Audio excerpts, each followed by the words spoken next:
La navigation touristique sur le Danube connaît un véritable engouement depuis la fin de la Seconde Guerre mondiale. L'histoire du second fleuve d'Europe après la Volga commence pourtant dès l'époque néolithique. Et dans les premières années de notre ère, avec les Celtes ou les Romains, le Danube s'affirme comme la voie de communication majeure du continent européen. Prenant sa source dans la Forêt Noire, en Allemagne, et après une course de 2888 km au travers de l'Europe centrale, le Danube se jette dans la mer Noire. Au cours de cette croisière à bord du Bohème, nous découvrirons Vienne, Linz et Melk, villes autrichiennes du cours supérieur du Danube. Situées sur le cours moyen du fleuve, nous ferons escale à Bratislava en Slovaquie, avant d'arriver à Budapest en Hongrie.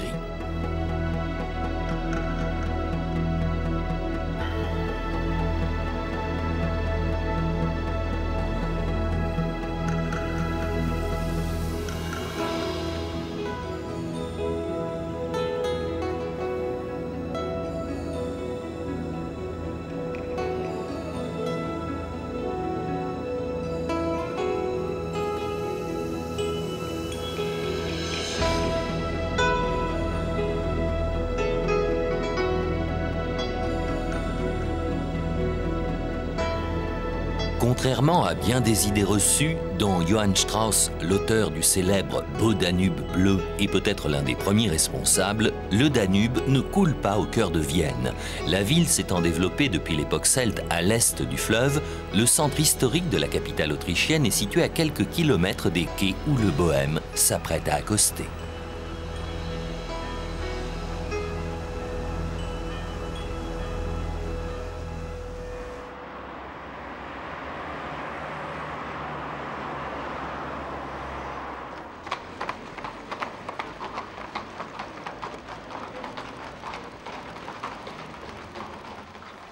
Quiconque découvre Vienne pour la première fois a naturellement en tête un certain nombre de clichés dont l'inventaire comprend dans le désordre Sissi et François-Joseph, l'Empire austro-hongrois, Schönbrunn et les palais des Habsbourg, les valses de Johann Strauss, sans oublier les incontournables pâtisseries.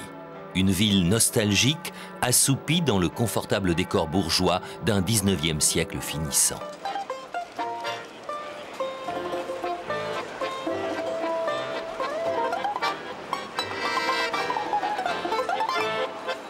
Vienne, c'est bien entendu tout cela, mais ce n'est pas que cela. Et pour en découvrir les autres visages, le mieux est de commencer la visite en s'installant au Café Central, l'un des plus célèbres de la ville.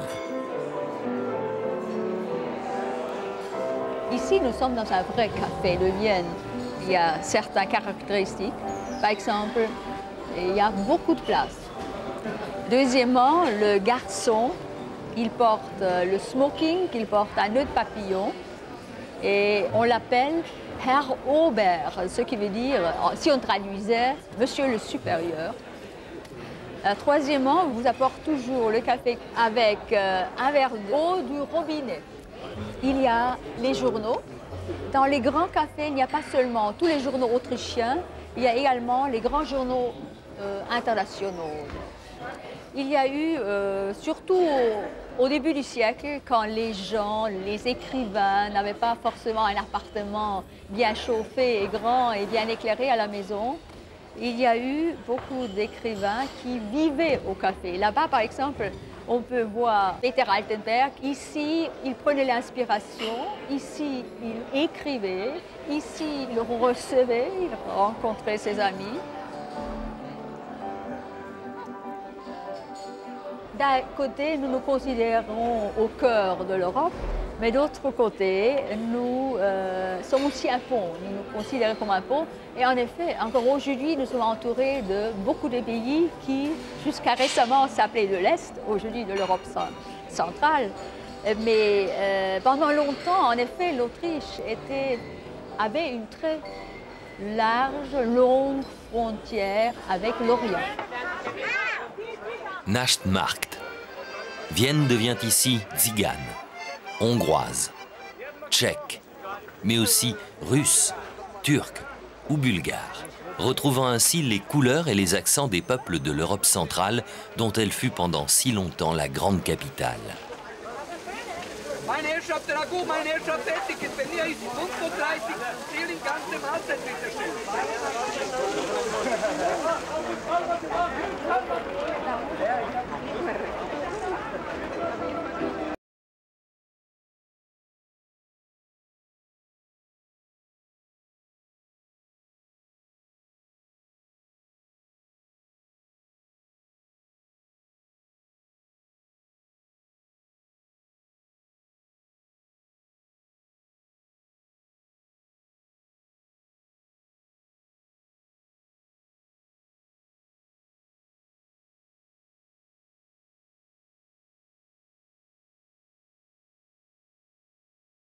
C'était l'époque de l'occupation.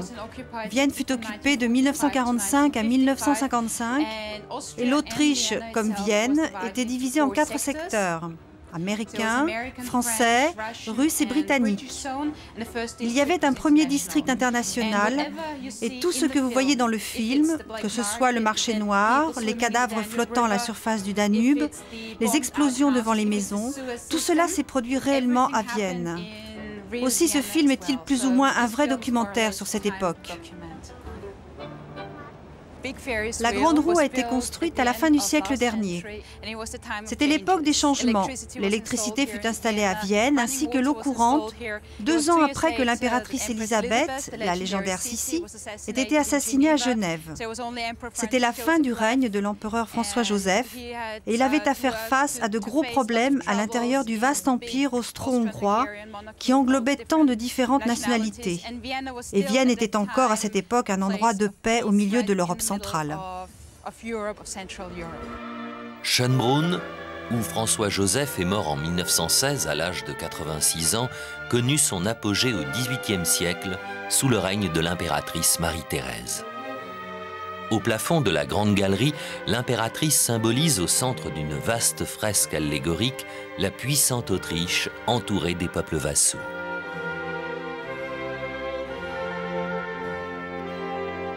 Centre du pouvoir impérial, Schönbrunn accueillit également les créateurs. Beethoven travailla dans les jardins à l'écriture de son opéra Fidelio. Et le jeune Mozart, à l'occasion de l'un de ses premiers concerts, sauta, dit-on, sur les genoux de l'impératrice. Dans l'ancien manège d'hiver du château se trouvent réunis les carrosses des Habsbourg. Certaines voitures servirent jusqu'en 1918 pour des sorties en ville ou dans les environs. D'autres pour des cérémonies comme ce carrosse tiré par 8 chevaux dans lequel furent conduits à la cathédrale Saint-Étienne pour leur mariage François-Joseph et Élisabeth, la future Sissi.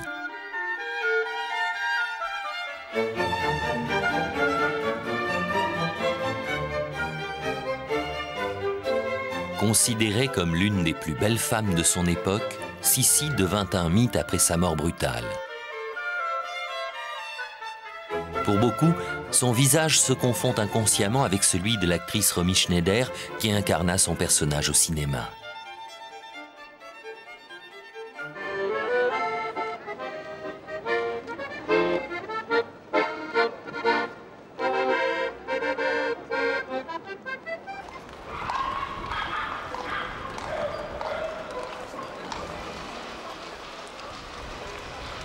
Au centre de Vienne, le palais de la Hofburg fut le siège du pouvoir pendant près de 6 siècles. Dans quelques-unes des 2600 pièces du château sont exposées les porcelaines et l'argenterie de la cour, ainsi que le trésor impérial.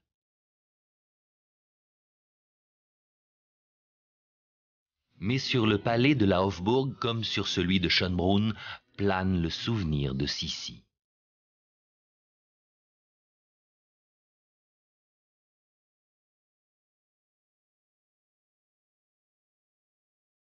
En se promenant dans les appartements de François-Joseph et d'Élisabeth, on partage un peu de leur intimité et de leurs secrets. Ainsi, la table d'apparat prête pour le festin nous rappelle que l'impératrice était obnubilée par la minceur et mangeait comme un oiseau. Sissi considérait la Hofburg comme une cage dorée. Aussi n'avait-elle de cesse d'obtenir de François-Joseph, qui ne pouvait rien lui refuser, la satisfaction de ses moindres caprices. La pose d'anneaux afin de faire de la gymnastique pour garder la ligne. Ou bien l'installation d'une salle de bain avec baignoire. Dès qu'elle le pouvait, Sissi s'éloignait de la cour, pratiquant l'équitation, ou mieux encore embarquant à bord de son yacht Miramar pour des croisières en Méditerranée. Le protocole était simple, mais l'impératrice exigeait du commandant qu'il stoppe les machines afin que l'eau de son bain ne déborde pas. Et l'on devait prendre soin de ses chèvres afin qu'elles puissent avoir du lait frais chaque jour. Quand elle est assassinée à Genève en 1898, Sissi est âgée de 61 ans. Jalouse de sa beauté inquiète devant le vieillissement, elle refusa très tôt qu'on la représente autrement que jeune, alors qu'avec ses favoris blancs, François-Joseph devenait un vieillard. Cette photo non retouchée est l'une des rares où l'on puisse découvrir les traits de son visage. Elle était alors âgée de 23 ans. Pourtant, sur les peintures qui ornent les murs de Laufburg, ce sont les traits d'une jeune femme ou d'une adolescente que le peintre a immortalisés.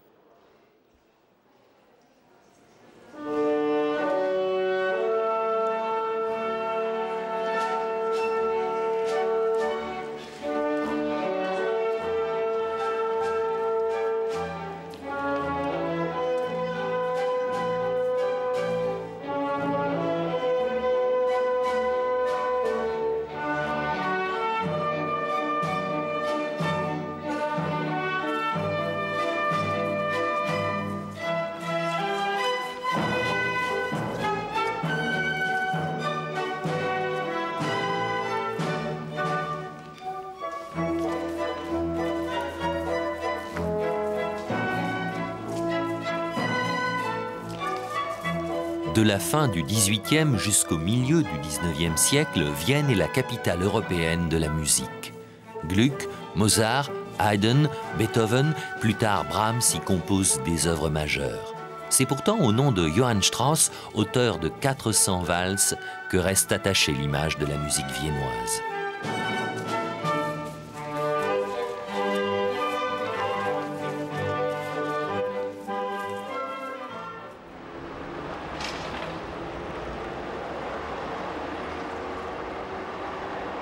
Au tournant du XXe siècle, après Londres et Paris, Vienne voit fleurir ses premiers immeubles Jugendstil, c'est-à-dire Art Nouveau.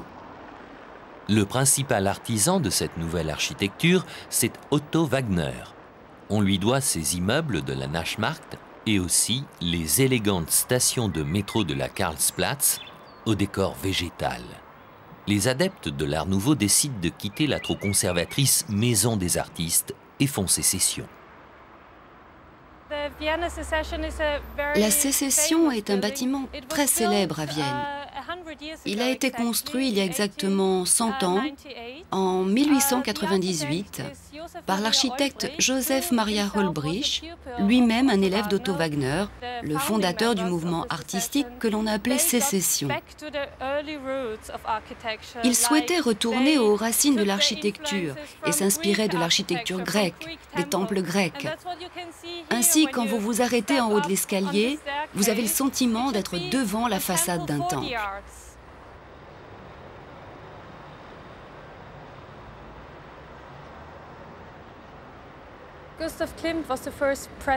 Gustav Klimt fut le premier président de l'association des artistes de la Sécession à Vienne.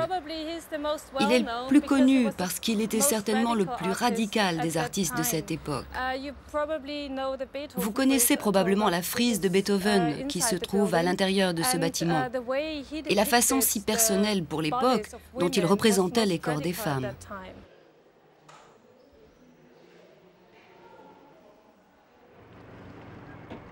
Retour sur les rives du Danube. Loin des combats esthétiques des artistes de la Sécession, un groupe d'amis s'apprête à se lancer dans une aventure d'un genre bien différent. Nous partons maintenant de la marina de Vienne en direction du Cap Nord et nous espérons bien l'atteindre. Le Danube, c'est une rivière qui a toujours réuni et non pas séparé les peuples. C'est pourquoi nous l'avons choisi. Et nous espérons... Le premier arrêt, c'est Linz cette nuit. Oui, aujourd'hui, nous allons près de la ville de Linz et demain, nous espérons passer en Allemagne, à la hauteur de Passau. Nous passerons la frontière demain matin. Et dans 11 ou 12 semaines, nous serons au Cap Nord. Allez, au revoir.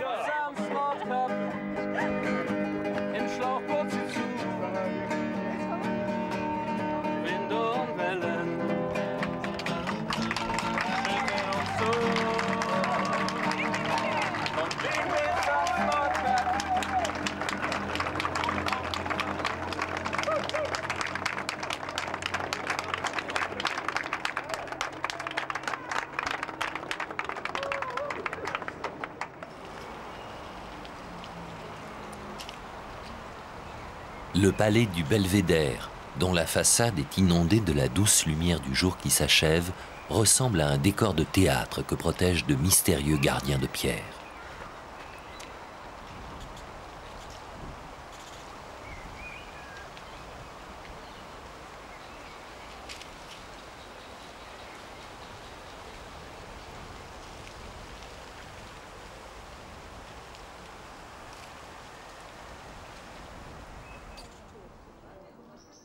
Dans les collines qui dominent la ville se nichent de petits villages.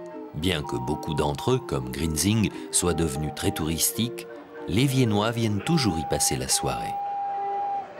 Les Heurigen sont une institution.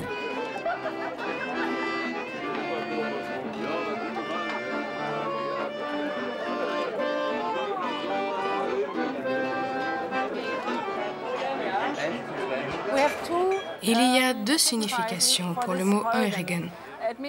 À l'origine, le mot Heurigen signifie un vin nouveau, un vin très jeune.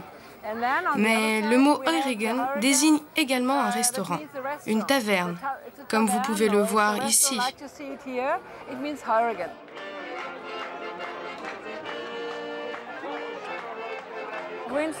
Grinzing est maintenant réputé pour son vin, sa viande, ses plats. Vous pouvez vous asseoir dans le jardin.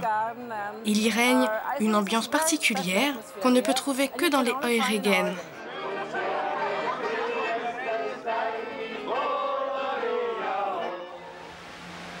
Loin de la rumeur des Heurigen, et avant de reprendre notre voyage, nous nous promenons une dernière fois dans le centre historique de Vienne, au milieu duquel, imperturbablement tels des jouets miniatures, passent des tramways de couleur.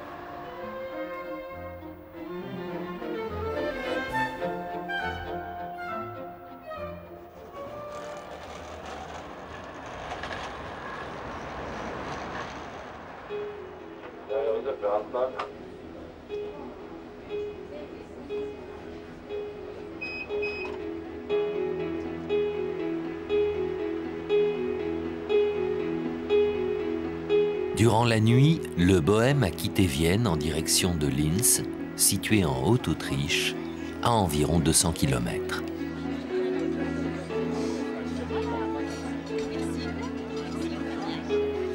À l'heure où les passagers prennent leur petit déjeuner dans la salle à manger, le Bohème pénètre dans une écluse.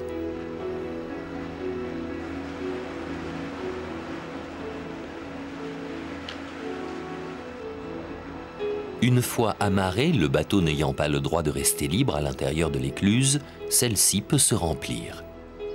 Mais quand on va arriver en aval de l'écluse de Melk, là vous aurez beaucoup moins d'eau. Peut-être 3 mètres, 3 à 4 mètres. Qu'est-ce qui vous intéresse dans la navigation là? Tout. Aussi bien quand c'est le premier matin à 6 h, c'est la première écluse. L'écluse de Freudenau, oui. La première écluse, elle faisait combien? 7 mètres? Non, 9 mètres de 9 mètres, je crois que c'était 7 mètres. 9 mètres de dénivelé. Et on va terminer avec l'écluse de Kapchikovo. Ça va être la plus haute, donc voilà, 22 mètres de dénivelé. Jeudi soir. Jeudi soir à 23 h. Nous reprenons notre navigation au travers de la Warau, l'un des secteurs les plus pittoresques du cours supérieur du Danube et qui précède notre arrivée à Linz.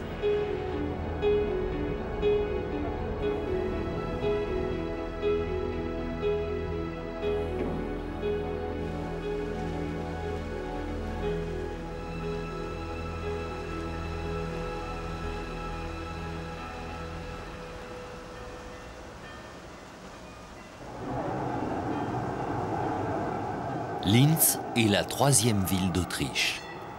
Remarquablement située sur la rive gauche du Danube, la vieille ville s'organise autour de la Grande Place. Les maisons aux façades couleur pastel qui l'entourent aujourd'hui datent de la Renaissance ou de la période baroque. Au centre de la place se dresse la colonne de la Trinité en marbre blanc. Elle fut érigée en 1723 afin de commémorer la fin de la Grande Peste de 1713.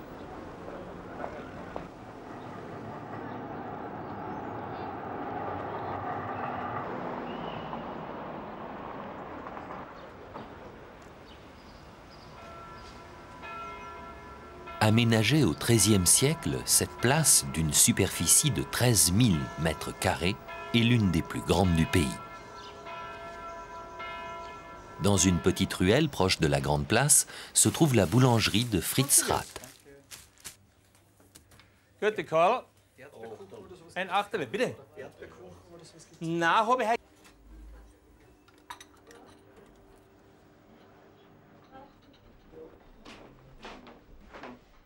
Dans l'arrière-salle, qui fait office de salon de thé, nous observons des gravures et des photos étonnantes. L'une d'elles représente Fritz revêtu de l'uniforme de cavalier impérial. Serait-il monarchiste? La relation avec la monarchie. Oui, dans un sens, mais ce n'est pas politique. Je ne suis pas monarchiste. Mais je suis attaché aux traditions et en même temps ouvert à la modernité. Ce que je veux, c'est conserver la beauté des époques révolues. Fritz n'est pas seulement sensible au passé impérial récent de l'Autriche, il s'intéresse également à l'histoire médiévale de cette région du Danube, notamment quand elle a trait à son métier. Le Bäckerschupfer, c'était autrefois le supplice pour les boulangers qui faisaient du mauvais pain, du pain trop léger. Le Bäckerschupfer, c'était un échafaudage en bois avec une sorte de balançoire.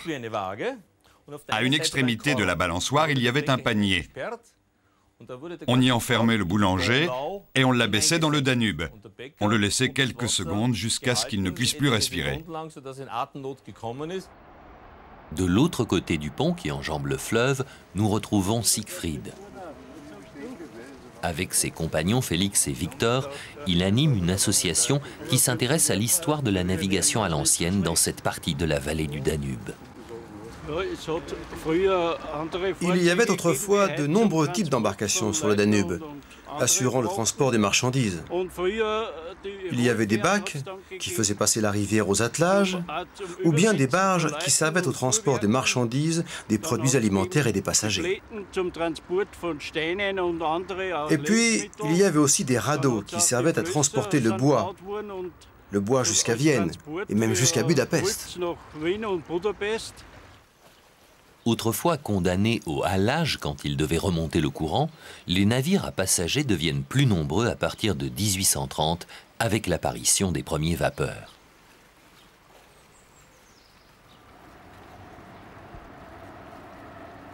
Le Danube représente beaucoup pour moi. J'y ai grandi et passé la plus grande partie de ma vie. En fait, je ne connais rien d'autre. Je suis depuis toujours intimement lié à ce fleuve, au Danube.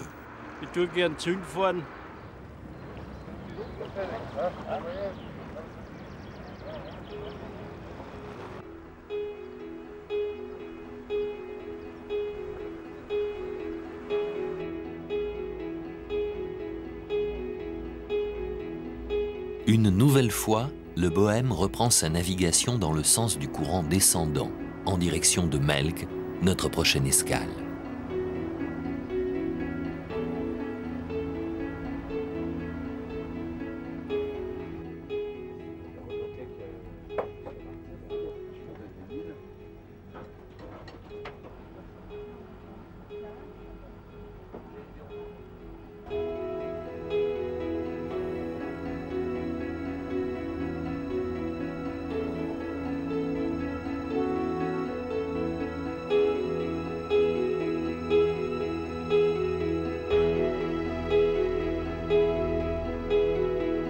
Au petit matin, nous pénétrons lentement dans l'écluse qui précède l'arrivée à Melk, tandis qu'au loin se dessine la silhouette de l'abbaye.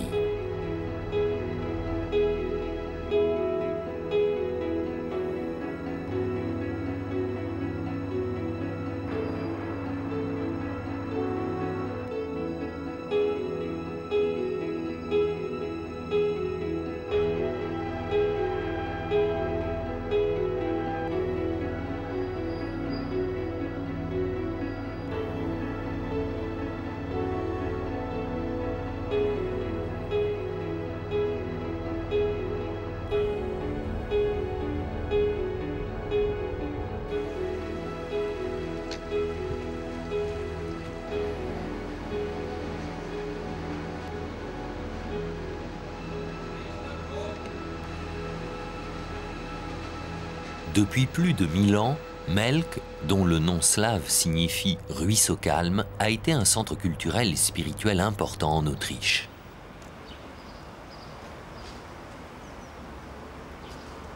Les moines bénédictins s'installèrent à Melk le 21 mars 1089, jour de la fête de Saint-Benoît.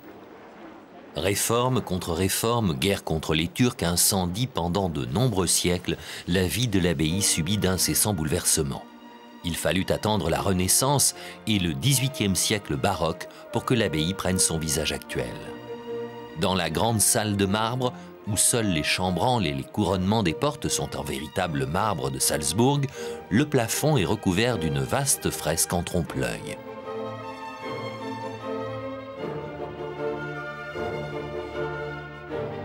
Une allégorie représente Pallas Athéna, symbolisant la raison humaine, sur un char tiré par des lions.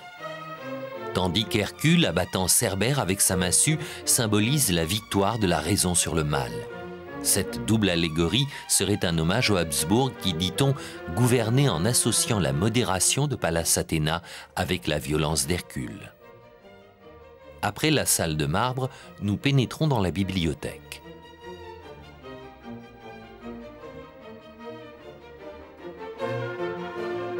La marqueterie des rayons et les reliures assorties des ouvrages, ainsi que la fresque du plafond, s'accordent harmonieusement pour donner à cette salle son aspect unique.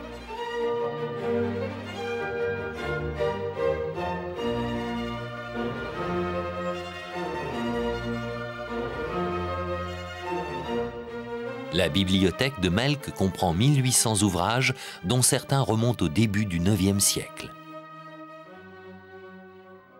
Par un escalier en colimaçon, nous descendons à l'église.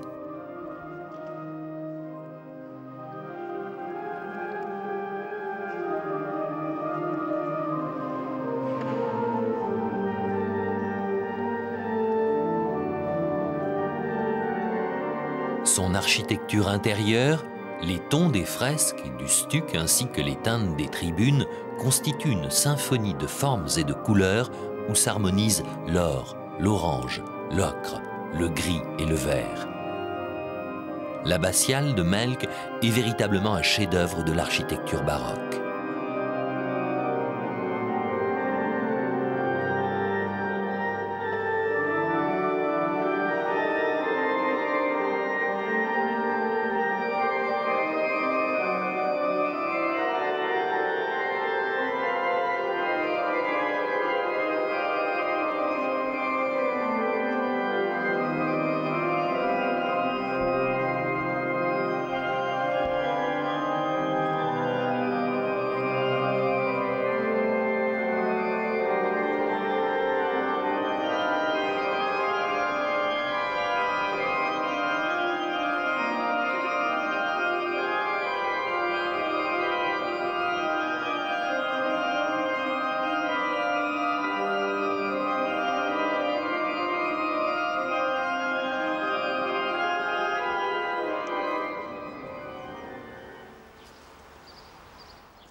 Krems. Dans l'une des boucles du Danube, à quelques kilomètres de Melk, un homme, propriétaire d'une compagnie de croisière, rêvait, tout comme les mariniers rencontrés à Linz, de voir flotter à nouveau sur le Danube les radeaux de bois de son enfance.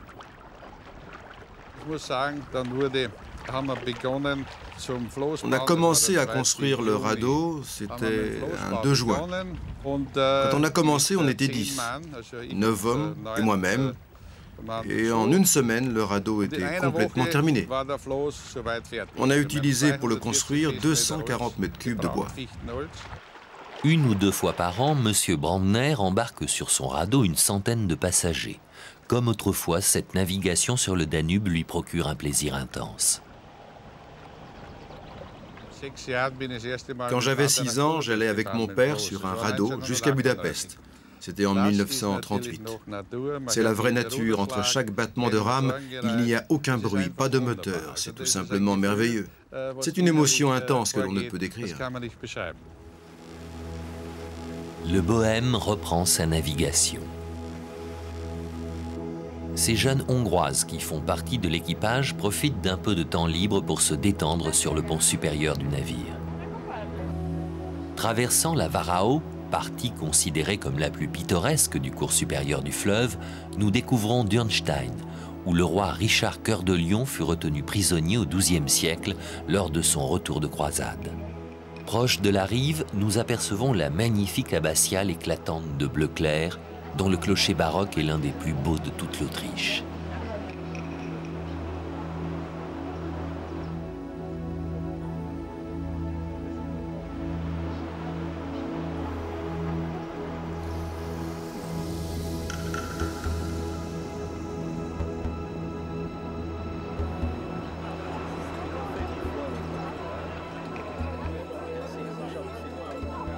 Nous quittons la Varao et ses célèbres coteaux couverts de vignes.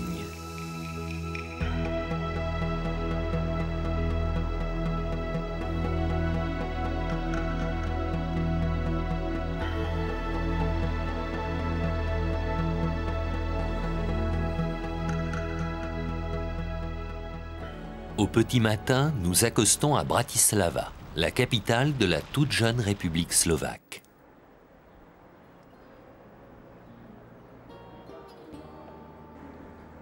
Bratislava possède de magnifiques témoignages de son passé. C'est ici, au palais primatial, que Napoléon signa en 1805, après Austerlitz, le traité de Presbourg, nom allemand que portait alors la ville. 3 siècles auparavant, en 1536, quand les Turcs occupaient une large partie de l'Europe centrale, Bratislava devint la capitale de la Hongrie et les rois venaient s'y faire couronner.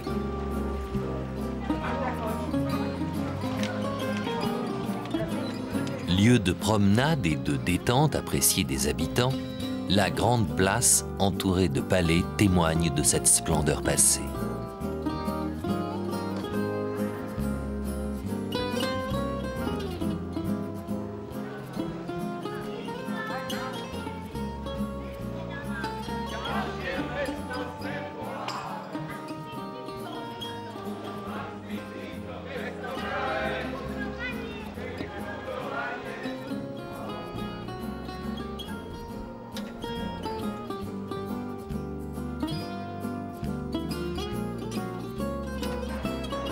Construit à partir de 1325, l'ancien hôtel de ville constitue le plus vieux monument profane de Bratislava.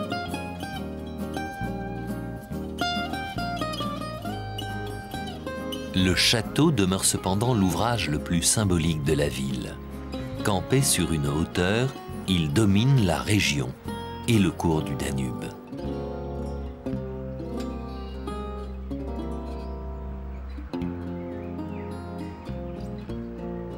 Dans les environs proches de Bratislava, le fleuve change de visage.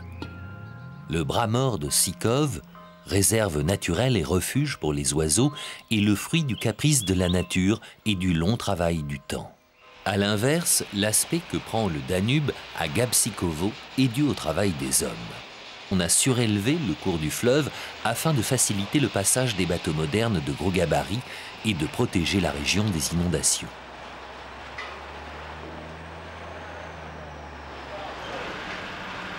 Les habitants sont aujourd'hui contraints d'emprunter un ferry-boat pour traverser le canal artificiel du Danube.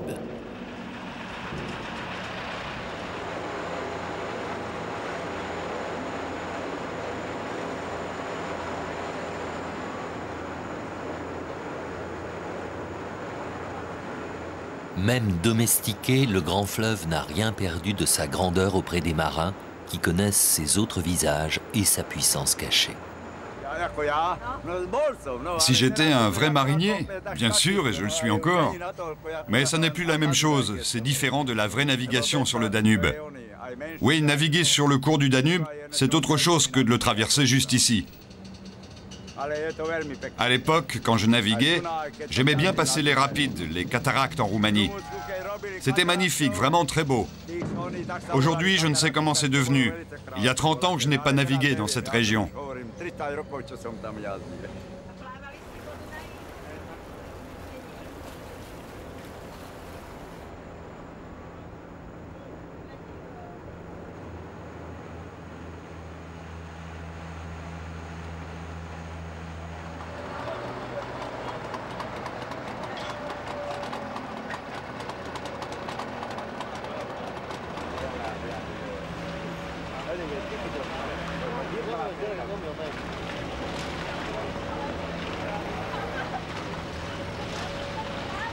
Bratislava, 6 heures du soir.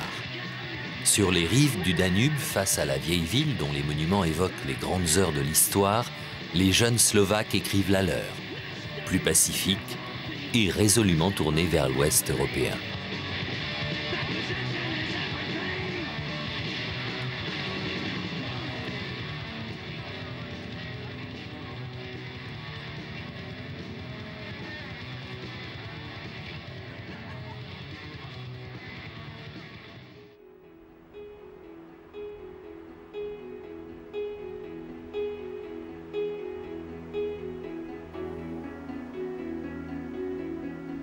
Quittant Bratislava, que domine le château illuminé, nous prenons la direction de Budapest et de la Hongrie, dernière escale de notre croisière en Europe centrale.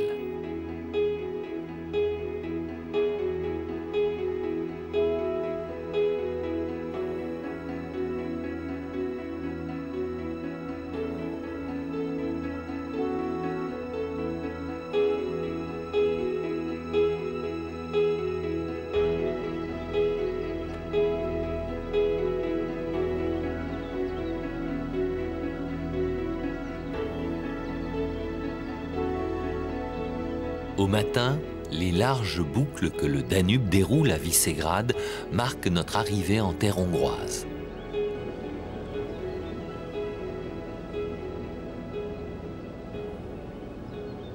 Moins de 50 km plus loin, au détour d'un dernier méandre du fleuve, apparaît Budapest.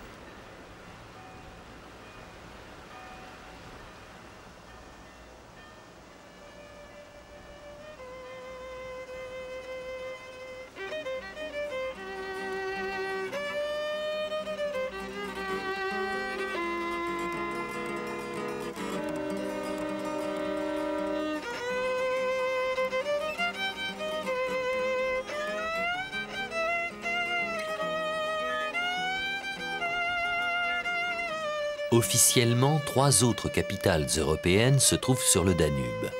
Vienne, Belgrade et Bratislava. Mais Budapest, c'est véritablement la reine du Danube.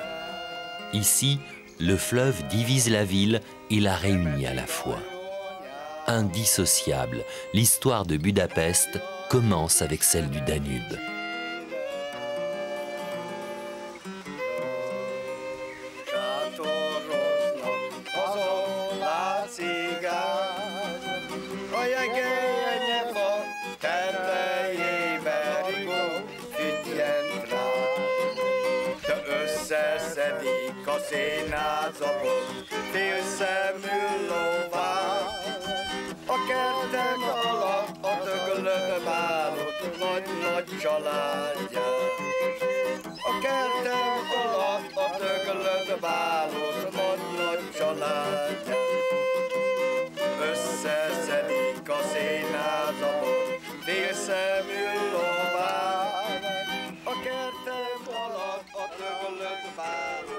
Le nom de Budapest renferme ceux des 2 quartiers qui la composent depuis l'origine. Buda, la ville haute, qui domine Pest, la ville basse. Dès le Moyen-Âge, Pest, plus proche du fleuve, fut une ville commerçante. À l'inverse, du fait de sa situation sur les hauteurs dominant la vallée du Danube, les premiers souverains hongrois choisirent de fortifier Buda et d'en faire un lieu de pouvoir. Construit à partir de 1247 par le roi Béla IV, le palais fut agrandi par les souverains successifs. C'est l'impératrice Marie-Thérèse qui lui donna au milieu du XVIIIe siècle sa véritable dimension et son style.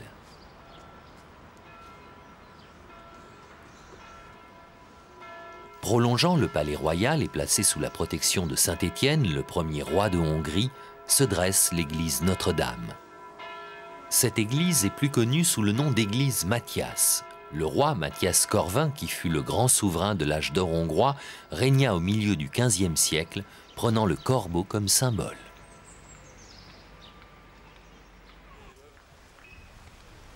Faisant face à l'église Mathias, s'élève le bastion des pêcheurs. Reconstruit dans le style médiéval à la fin du XIXe siècle, il rappelle qu'au Moyen-Âge, la corporation des pêcheurs qui tenait marché à cet endroit avait reçu la mission de défendre cette portion de fortification.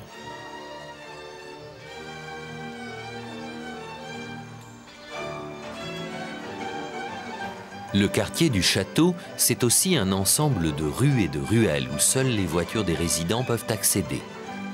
On peut alors s'y promener à loisir, suivant son inspiration, découvrant ici ou là les petits détails architecturaux qui ornent les façades d'époque classique ou baroque.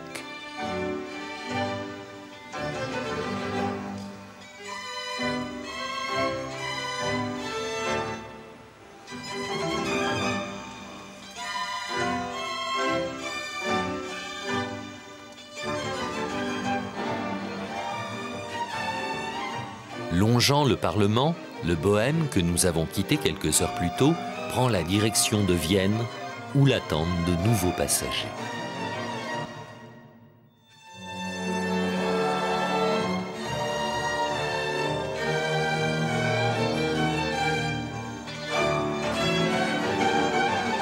Accompagnés par les danses hongroises de Brahms, nous franchissons le pont des Chênes qui enjambe le Danube en direction de Pest.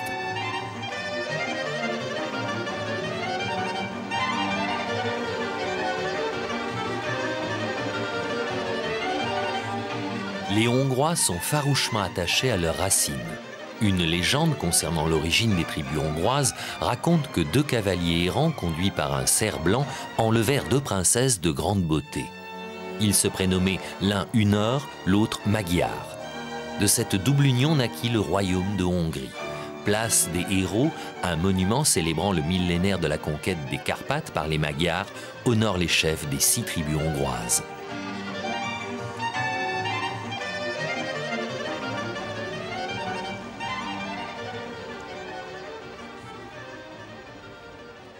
Pas moins de 123 sources chaudes jaillissent dans la région de Budapest. 31 d'entre elles abritent des établissements thermaux et des piscines que fréquentent assidûment les habitants.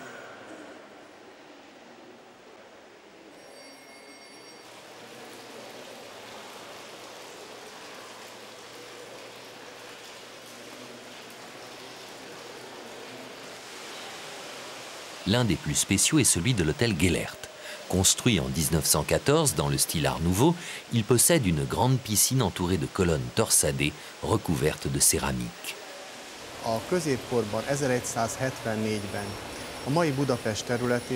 C'est au Moyen-Âge, en 1174, à quelques kilomètres d'ici, qu'a été bâti le premier hôpital pour le traitement des rhumatismes.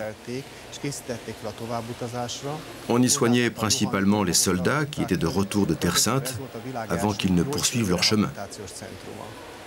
Puis il y a eu un développement de l'utilisation des sources, à Bouda notamment, durant l'âge d'or de la Hongrie, sous le règne du roi Matthias.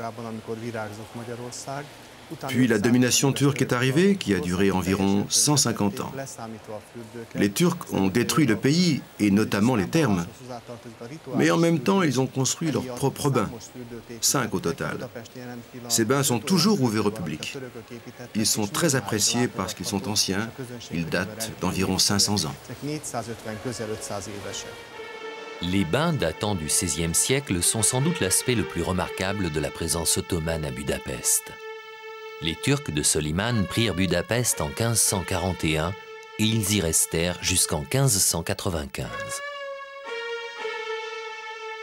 À la fin du XIXe siècle, Budapest se transforme.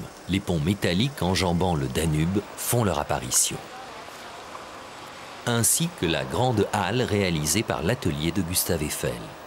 Aujourd'hui encore, ce marché est l'un des plus importants de Budapest. Et l'on y trouve les fruits, les légumes et toutes les épices, notamment le paprika, ingrédient indispensable de la gastronomie hongroise.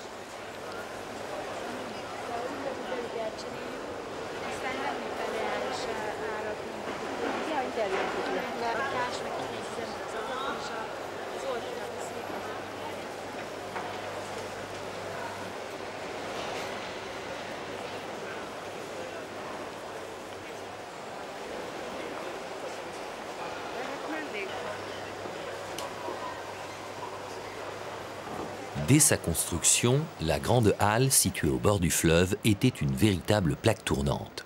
Les vapeurs venant de la frontière est de l'Empire austro-hongrois apportaient à Budapest tous les produits de l'Orient qui repartaient aussitôt vers Vienne et les autres provinces occidentales de l'Empire. Carrefour commercial, Budapest est aussi un carrefour musical qui s'enrichit de toutes les influences de l'Europe centrale.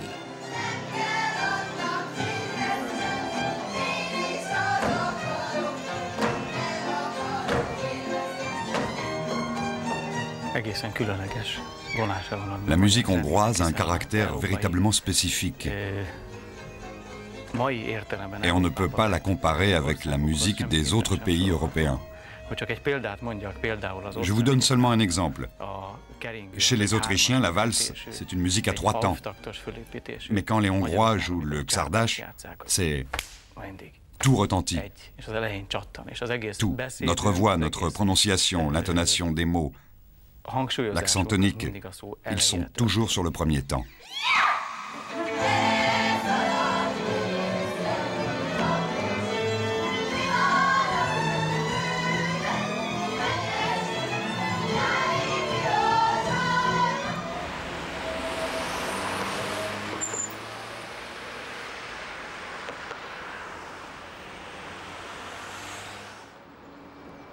En se promenant aujourd'hui dans les différents quartiers de Budapest, c'est toute l'histoire de la Hongrie qui défile sous nos yeux.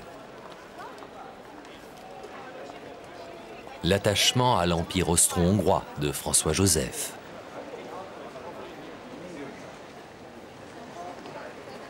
Le 19e siècle que symbolise la célèbre pâtisserie Gerbaud.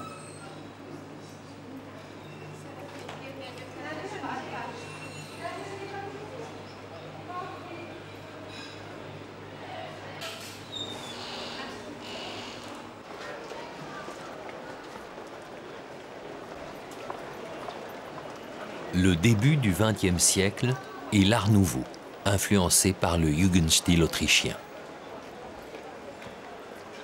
Sans oublier les années de la domination soviétique, que symbolisent encore les anciennes Trabants.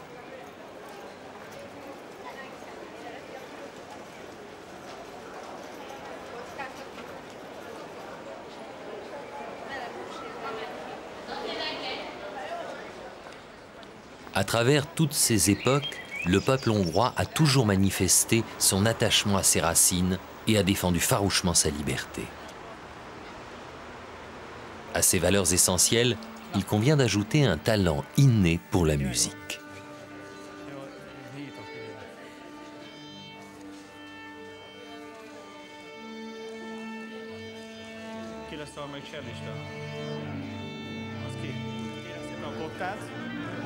Azt a kottát kérem szépen, úgy ahogy van. Igen, lehetőleg nem szétszórni.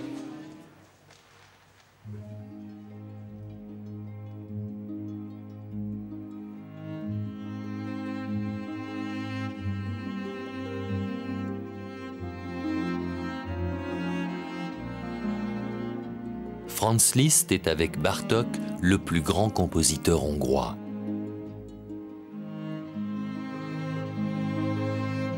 Comme lui, il a su puiser son inspiration dans le folklore. Et mieux que tout autre, il a su traduire le romantisme et la beauté de Budapest.